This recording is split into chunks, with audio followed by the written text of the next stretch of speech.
नमस्कार मंडळी, पूर्ण ब्रह्मामध्ये मी अंजली तुमचं पुन्हा एकदा मनापासून स्वागत करते। तुम्हाला प्रश्न पडला असेल, रोज मालवणीत बोलणारी ही आज मराठीतून का बरं बोलतेय किंवा प्रमाण भाषेतून का बोलतेय? तर त्याचं कारण आहे आपल्या चॅनलचं नाव आणि ते आहे हे पूर्ण ब्रह्म। त्याच्याविषयी बोलताना जर मी मराठीतून बोलले, प्रमाण भाषेतून बोलले तर त्याचा अर्थ किंवा ती गोष्ट मी जास्त प्रभावीपणे मांडू शकेन असं मला वाटतंय, म्हणून मी आजचा हा व्हिडिओ मराठीतून बनवते।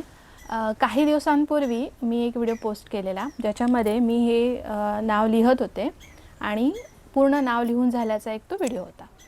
तर त्याच्या खाली मला बऱ्याच कमेंट आल्या की ताई तुम्ही हे नाव चुकीचं लिहिलंय, पूर्ण ब्रह्म असं लिहत नाहीत।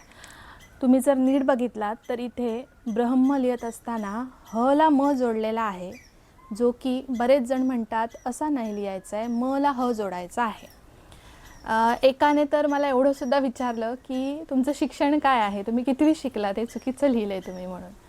तर मी किती शिकले, माझं शिक्षण काय आहे हा प्रश्न गौण आहे, पण तेव्हा मला असं वाटलं की ह्या प्रश्नाचं उत्तर द्यायलाच हवं की हा शब्द बरोबर आहे की चूक। तर सगळ्यात आधी मी ह्या चॅनलचं नाव पूर्ण ब्रह्म का ठेवलं ते सांगते।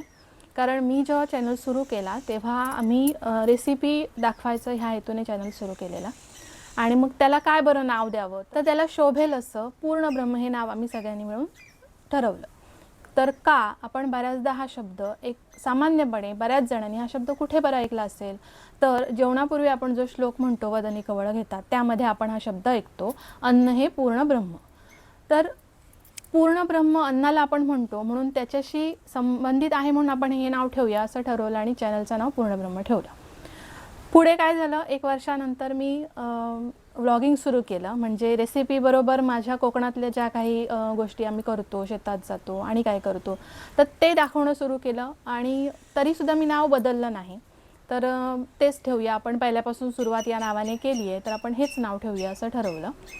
तर म्हणून हे नाव माझ्या चॅनलचं आहे पूर्ण ब्रह्म असं।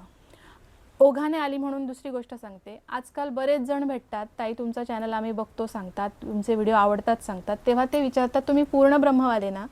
तर तेव्हा खूप असं भारी वाटतं की अरे पूर्ण ब्रह्म म्हणून आपल्याला त्या चॅनलच्या नावाने लोक आपल्याला ओळखत आहेत, तर तो शब्द काय आहे हे स्पष्ट करणं खूप गरजेचं वाटलं, म्हणून आजचा हा व्हिडिओ बनवते आहे। तर पूर्ण ब्रह्म शब्दाचा अर्थ काय, तर या शब्दामध्ये दोन शब्द आहेत। हा शब्द एक सामासिक शब्द आहे ज्याचा अर्थ होतो किंवा त्याची फोड होते पूर्ण असे ब्रह्म। तर पूर्ण ब्रह्म शब्द आपण अन्नालाच वापरतो का, अन्न हेच पूर्ण ब्रह्म, तर तसं नाही आहे।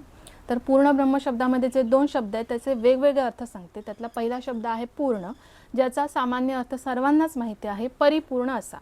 तर तो एक शब्द आपण बाजूला ठेवूया। दुसरा शब्द आहे ब्रह्म। ब्रह्म शब्द उच्चारताना सुद्धा असाच उच्चारायचा आहे, ह आधी म नंतर, तसाच तो लिहितो। आपली मराठी भाषाच आहे, आपण जसं लिहितो तसंच वाचतो।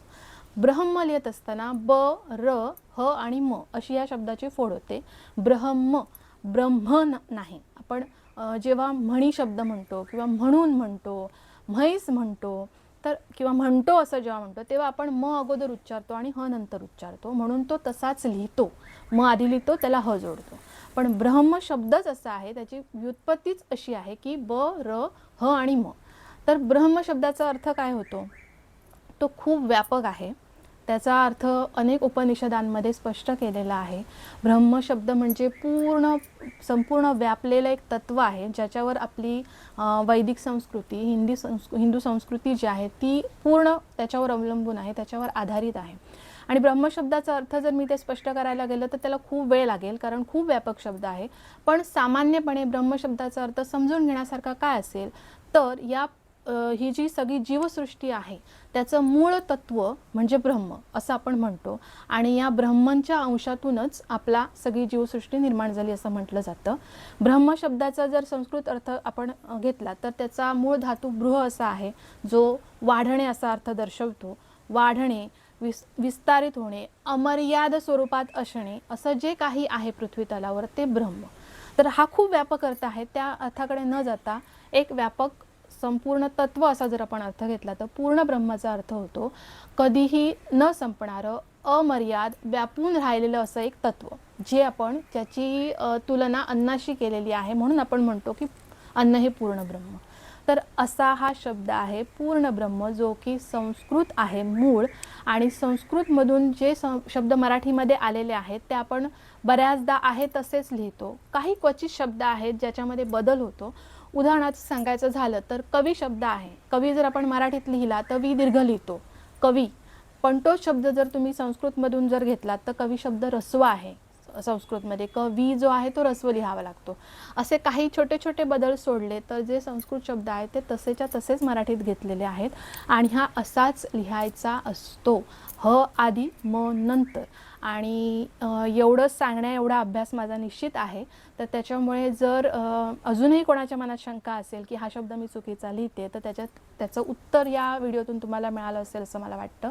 आणि जर कोणाला शंका असेल अजूनही, तर जे कोणी जाणकार व्यक्ती आहेत तुमच्या आजूबाजूला असलेले, जाणकार असं म्हणते मी, फक्त त्या क्षेत्रात काम करतायत असं नाही, त्या क्षेत्रात जाणकार आहेत अशा व्यक्तींना भेटा, त्यांना विचारा, ते नक्की तुम्हाला सांगतील की ब्रह्म शब्द हा असाच लिहिला जातो, ह आधी आणि म नंतर. तर मंडळी, असं हे आपल्या चॅनलचं नाव आहे पूर्ण ब्रह्म, आणि त्याच्याबद्दलची माहिती आणि लोकांच्या मनात असलेला गैरसमज दूर व्हावा म्हणून केलेलं हे स्पष्टीकरण तुम्हाला आवडलं असेल, तुम्हाला जर असं वाटत असेल की ही माहिती लोकांपर्यंत जावी, तर नक्की शेअर करा. कारण मला असं वाटतं, कारण बऱ्याच जणांचा हा गैरसमज आहे आणि बरेच जण असं लिहितात पूर्ण ब्रह्म शब्द लिहिताना किंवा ब्रह्म शब्द लिहिताना, ब्राह्मण शब्द लिहिताना ह आधी म नंतर लिहावा. तर त्याच्यासाठी हा व्हिडिओ नक्की शेअर करा आणि आवडल्यास लाईकसुद्धा करा, आणि अशा छान छान व्हिडिओजसाठी पूर्ण ब्रह्म बघत राहा.